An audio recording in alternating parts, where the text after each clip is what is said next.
Herkese salam. Bugün Lütfüzadə adına Riyaziyyat Məntiq Olimpiyadasının final turunu izah edəcəyəm. Təbii ki, bəzi suallar siz məndən xahiş etmişdiniz. Həmin sualları izah edəcəm. Vaxt itirmədən keçək suallara.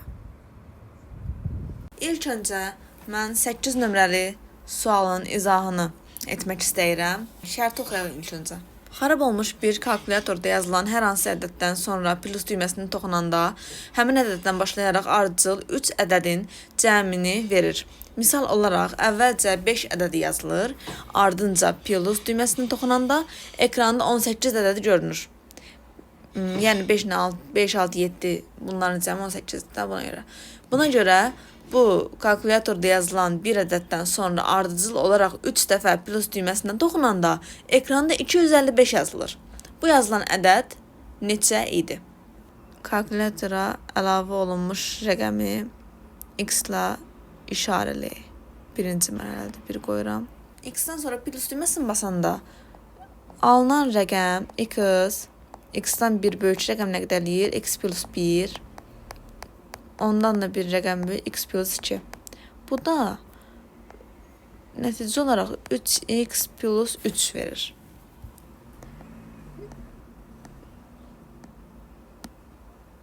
İkinci dəfə biz plus düyməsini basmazdan əvvəl, yəni kalkulyatorun ekranında 3x plus 3 rəqəmi olacaq.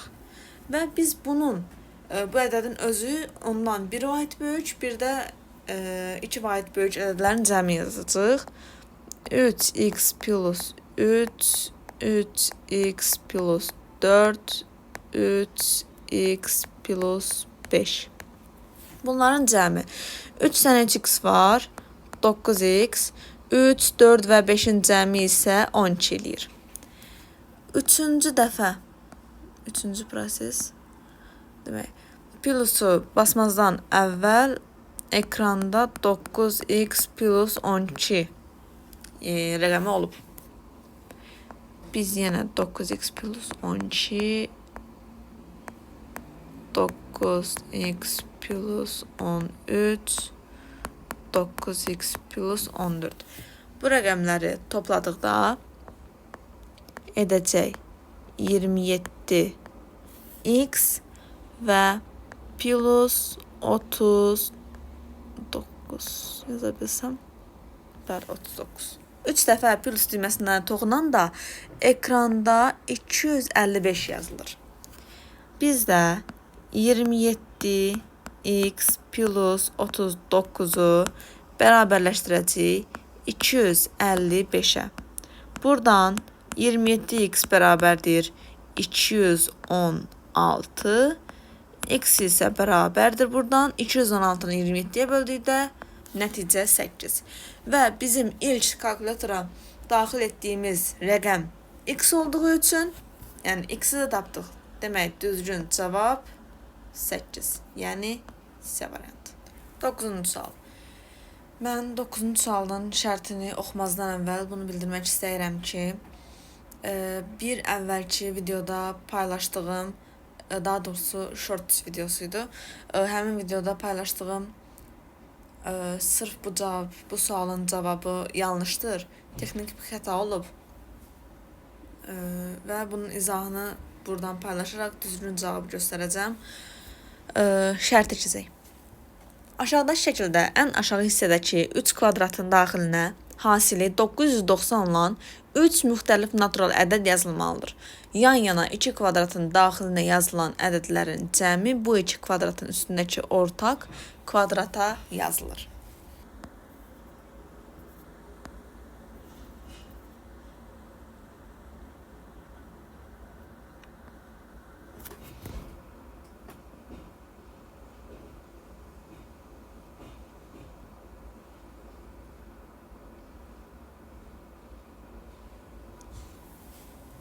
Demək, eyni fiquru çəkdik. İlk öncə ən böyük rəqəmi almağa çalışacağıq. Ən böyük rəqəm, yəni hasıl olaraq, yəni bu üçlü verə bilər ki, 1, 2, bir də 495. Bizə yəni ən böyük ədəd lazım olduğu üçün bu 495-i ortadakına yazacaq ki, ortadakı xana yazacaq ki, bu hər ikisinin cavabının böyük olmasına gətirib çıxartsın. Və 1 ilə 2-nin yerinin fərqi yoxdur. Aşağıdakiləri toplayıb üstünə yazırıq. 496, 497 və bu ikisinin cəmi isə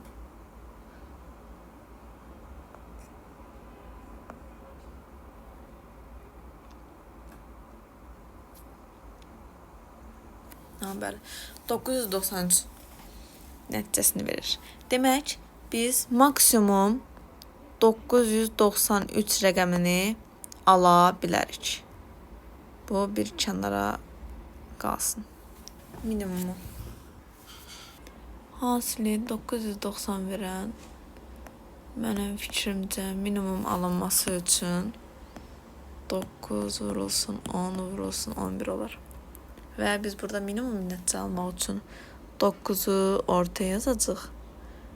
10 ilə 11 kənarda olacaq. 10 ilə 9-un cəmi 19, 9 ilə 11-in cəmi isə 20. Və bunların toplamı 39. Belə bir nəticəyə gəldik ki, minimum isə 39 rəqəmini alacağıq. Və bizdən bu ikisinin cəmini istəyir. Bəli, cəmini istəyir. O da 993 ilə neçəni 39-u toplayacaq. Buradan alınan nəticə 1032. Yəni doğru cavab B variantı. 23-cü suala keçək. Demək, şərt oxuyaq. 3 dostun hər birinin müxtəlif miqdarda olmaqla ümumilikdə 300 manat pulları var. Bu 3 dostun ixtiyari hər hansı deməkdir. İkisi birlikdə qiyməti 153 manat olan bir qlobusu ala bilirlər. Buna görə pulu ən az olan dostun ən az neçə manat pulu var? Birinci, ikinci, üçüncü. Demək, ən az deyirsə, ikisinin pullarının cəmi 153 olsun. Yəni, sırf 153 olsun da. Çünki ixtiyarı ikisini götürəndə 153-dən böyük, 153 və yaxud da 153-dən böyük bir ədəd alınmalıdır ki, bunlar 153 manatı olan qlobusu ala bilsin. Ona görə də birinci dostun pulunu x-la işarə edək. İkincisini isə 153 çıxılsın x-la işarə edək. Sonra isə üçüncüyə nə qədər qalır? Bu ikisinin pullarının cəmi 153 olduğu üçün və bunların toplamda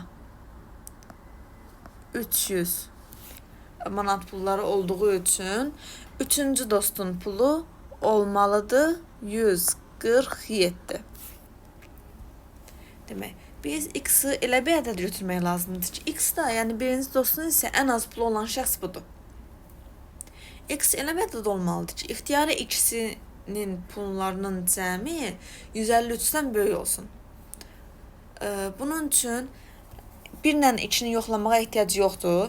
Çünki, demək, bunların x-a nə qiyməti versəm, birindən müsbət, birində mənfi olduğu üçün x-lar bir-birlərini aparacaq. Hər zaman 153-ə bərabər olacaq.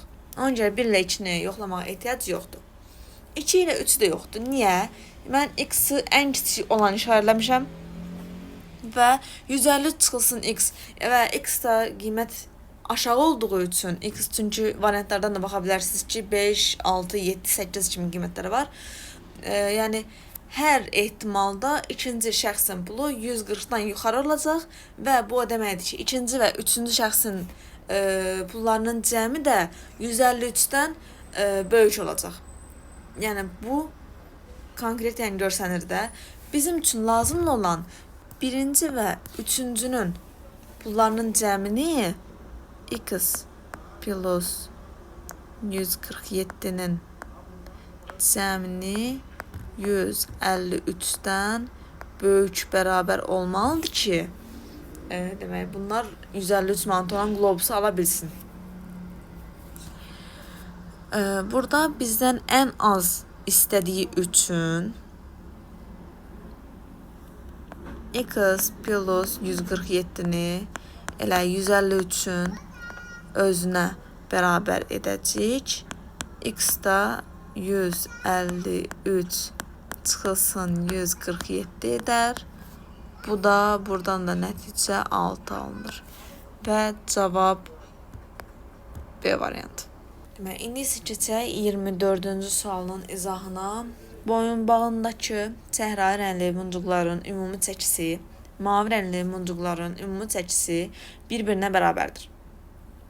Boyunbağındakı bütün muncuqların ümumi çəkisi 120 qramdan çoxdursa, ən az neçə mavi muncuq vardır?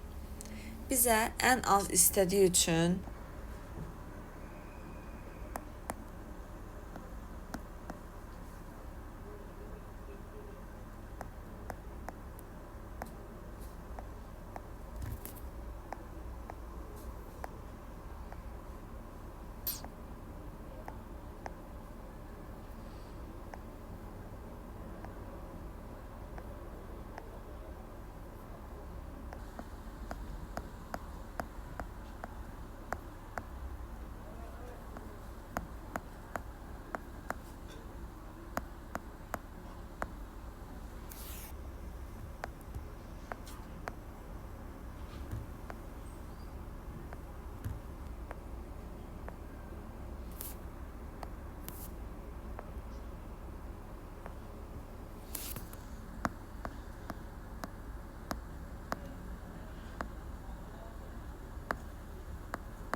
buradan da gördüyü kimi mavi muncuqların sayı 12-dən böyük olması üçün olmalıdır daha doğrusu. Bunun üçün də cavab 15. Yəni B variantı. İndi isə keçək 25-ci sualın həllinə. Verilən qalıqlı bölmə əməlində M və N rəqəmdir. M, N rəqəmlərinin cəminin ala biləcəyi ən böyük qiymət neçə olar? Demək, bu qalıqlı bölmə olduğu üçün 35-in 10-a hasili 350. Yəni, bu o deməkdir ki, 3mn böyük olmalıdır 350-dən. Amma eyni zamanda 35-i də 11-ə vururuq, edir 385.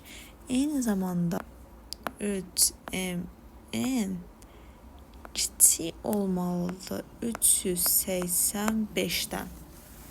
Və m və n-in ala biləcəyi ən böyük qiymət istədiyi üçün bizdən biz çox uşaq 8 və 4 götürək ki, 385-dən ikisi 384 olsun.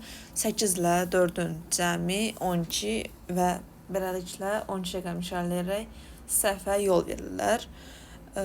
Lakin biz elə etməyəcəyik. Bizə ən böyük bir rəqəm lazımdır.